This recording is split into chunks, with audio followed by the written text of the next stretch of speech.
Good morning, Riki. How are you? Morning, Peter. I'm good, thank you. Thank you for having me on.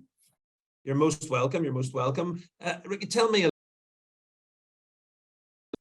No problem. I am a PR consultant and founder of RNN Communications and another business, actually a sister company called Fetch Ireland. It's a micro-influencer platform. I'm a fellow with CIPR. I think that just means I'm maybe old, but I was named a fellow this year, and I'm on the PRCA committee in Northern Ireland. The agency is a member of both of those chartered bodies, and we're currently the CIPR Small Agency of the Year and also the PRCA Small Agency of the Year in Northern Ireland. So I've been in the PR game for a while, I think maybe 20 years, but that might give away my age. And I started. Too late. We've let the cat out of the bag. Well, congratulations on your award. That's fantastic. And you know, what would you say? How did you end up getting into the business that you're in? Okay, well, way back when I really loved art at school, so I decided to do a degree in fine art, and the options then were really, you know, you could become an art teacher, which didn't hold any interest for me whatsoever, but I was interested in advertising. So throughout, I guess, my degree, I did a few placements in magazines, and then I decided to study for a master's in communications, advertising and marketing. And during that time, I got a little job in a PR agency. So I would work there on holidays, and after my master's, I was lucky enough to be given a role there as an assistant PR executive, I think, but basically that was the coffee girl. So I started off with a company called Life Communications. We were on Bedford Street. It was all a big new shiny world to me. And I guess in 10 years then I left as the MD of that business. So at that point it had been acquired by a UK agency called Freshwater. At the time they were the largest regional agency in the UK. And I was MD for Ireland before I decided to set up RNN Communications. Wow, that's an interesting route into business ownership. And what would you say have been your biggest learnings in business and indeed in life? I guess that early part of my career really proved how you really do need to work hard and deliver really exceptional work for your clients. In this agency life, it's very fast paced and you really are only as good as your last project that you've delivered. So it was a really good grounding, but at the same time, one thing that I really wanted to work on in my business was creating a good culture. So that culture is really important. I was very focused on that. Even when I was, you know, starting out, I was only, I guess, about 30 when I was founding RNN Comms, and that culture piece was really important. I wanted people to really love where they work.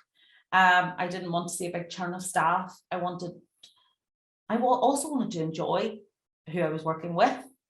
So even now we still employ people based on their attitude, and the skills can come. But so really, I would be quite holistic in my approach. You know, we all have one life. And I kind of feel there's a bit of an onus on me to create the best working life I can for our team, but also for myself. So we do some weird and wonderful things here at RNN Comms. We work a 4-day week. Everyone's paid for 5 days. We brought that in 2.5 years ago.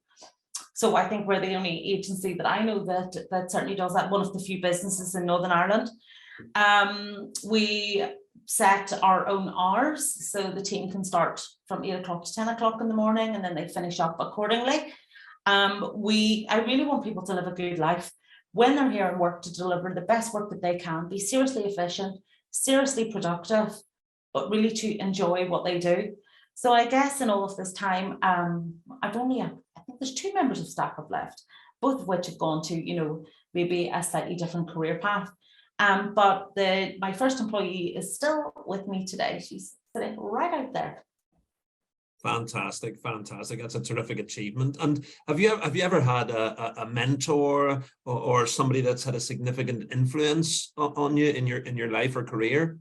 Yeah, on the mentor side of things, look, I was very lucky. I'm an only child. I have really great parents. Not everyone has a really solid upbringing, but both of my parents worked hard, and one was a director in a business and the other one was a sales director. And, you know, I understood that it took hard work to get us to live a good life, for them to be able to help me with my education. But also my parents were very big into giving back and being very grateful and treating people with respect. So that's been a brilliant foundation. But in the first part of my career, I worked for a lady called Darlene McCormick, and she was nothing short of brilliant at PR or discipline. Nothing but the best would do, and that would still stick with me today. She was very focused on what we would deliver, how our campaigns would benefit clients' businesses, how we could impact the bottom line. And that is very much the strategy I would approach most pieces of business with. So yeah, they would have, my parents were good. Darlene was brilliant on the actual tactical side of things, learning the skill. And Riki, would you have any favorite quotes or sayings that resonate with you particularly? I do. And actually, I probably should have referred to this in terms of the mentors. One thing I neglected to mention there was, in the last, I would say 3 to 4 years, I have really drilled down into mindset. So I have a mindset mentor, have done for 3 years. And I would have daily practices on gratitude and goals and visioneering. And that, I guess, is another learning. I guess I wish I had started this a long time ago. But anyhow, so really a lot of those favorite quotes would stem from what I've learned on this mindset journey. And it's things like, you know, chasing the vision and not the money, because the money will come. Also the importance of team. And, you know, it doesn't matter how brilliant you are and how brilliant your strategy is. If you're on your own, you'll always lose out to a team. And I think it was maybe the founder of LinkedIn said that, Reid Hoffman. But, you know, that's ultimately it. I can only do so much on my own. I need to bring others with me. And one other learning quote, whatever, is risk. I am much better at taking risks. That I probably sat on the fence for way too long in the early days of my career, overthinking about decisions, procrastinating on it. You know, risk more than others think is safe, dream more than others think is practical. Like, those are like, make a decision, move on. Excellent, excellent. And who's the first person, Riki, that comes to mind when I say the word success?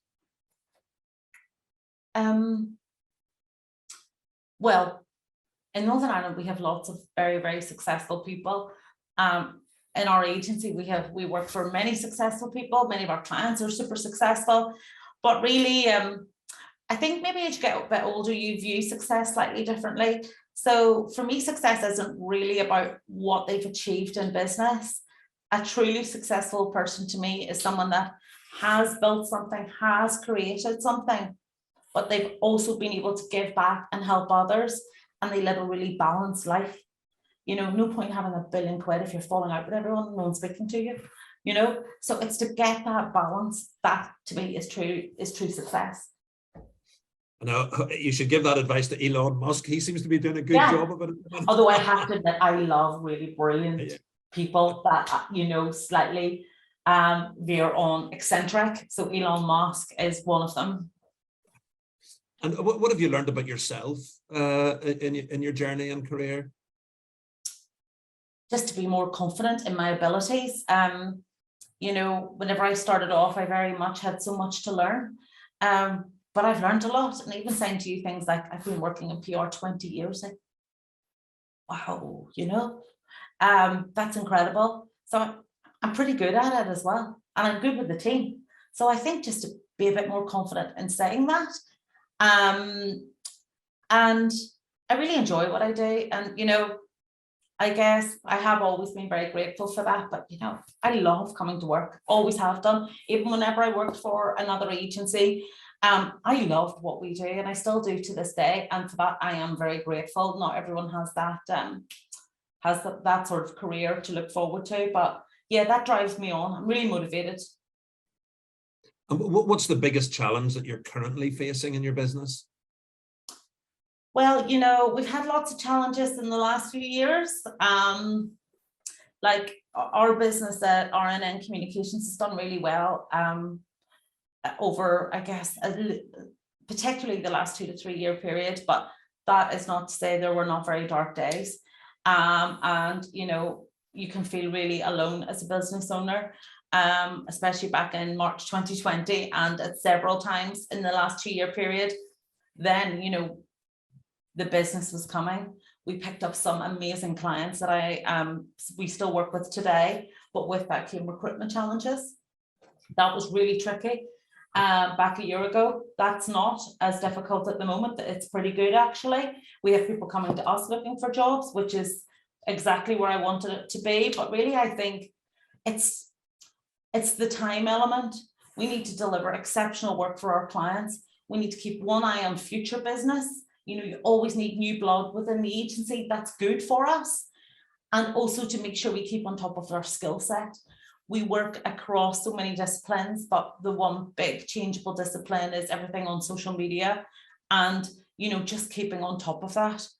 We deliver social media advertising strategy and content for companies in Northern Ireland, and also Belgium, Italy, and Germany. And, there's a lot of changes and even changes within the different countries to keep on top of. So it's just to keep spinning all of the plates. And what advice would you give to anyone thinking of going into business? I think going into business, being an entrepreneur, it's a really cool thing. There's certainly a bit of a vibe that it's really cool. And there's lots of parts of it that are cool. But I think you really need to work out, do you have a passion for it? And are you willing to give up some other things to make it happen? There's lots of things I've missed out on the years. There's lots of nights where I would really like to go home, but I have a big brief to do and it's going to take, all weekend to do it or all evening. That happens quite frequently, but that's because I really want it. You do have to give up a lot if you want to be an entrepreneur. There are huge rewards also, but not everyone wants to live this life. So I would just ask people to consider, is it something they're really passionate about, and are they willing to throw themselves into it? If so, go for it. If they're not sure, I would continue to work, do whatever you're doing, and set up a bit of a sideline and see if your passion grows for it first. That's great advice, great advice. And if you were starting your business again, is there anything you would do differently? Yes, lots, but I'll keep it short. I think what I would do is, our business grew quite organically. So it was me, I was attracting the business, I was delivering the work. Then I had another employee, they were just sort of learning from me, and we were growing organically. But I really wish now that, from those early days, I had set up robust structures. Potentially we didn't need them right there and then, but there's times in a business's journey where it really speeds up, and then you almost feel like you're trying to catch up, to introduce the structures and to just put, I guess, a more robust framework in place for the business. And if I were going back now, I would start that way earlier in the journey. Fantastic. And if somebody wanted to reach out and get in touch or find out more about your services and your business, or reach out to you, what would be the best way to go about that, Riki? Okay, well, there is an upside to being called Riki, in that you could just put my name into Google and you will find multiple ways of contacting me. There's not too many Riki Neills, but you get all social platforms, and then our website is rnncommunications.com. Fantastic. There's only one Riki Neill for me. Just to get that out there. Okay, just to get that out there. But look, Riki Neill of RNN Communications, has been absolutely brilliant hearing about you and your journey and your business. Truly inspirational. So thank you very much indeed for your time. My pleasure. Thank you, Peter.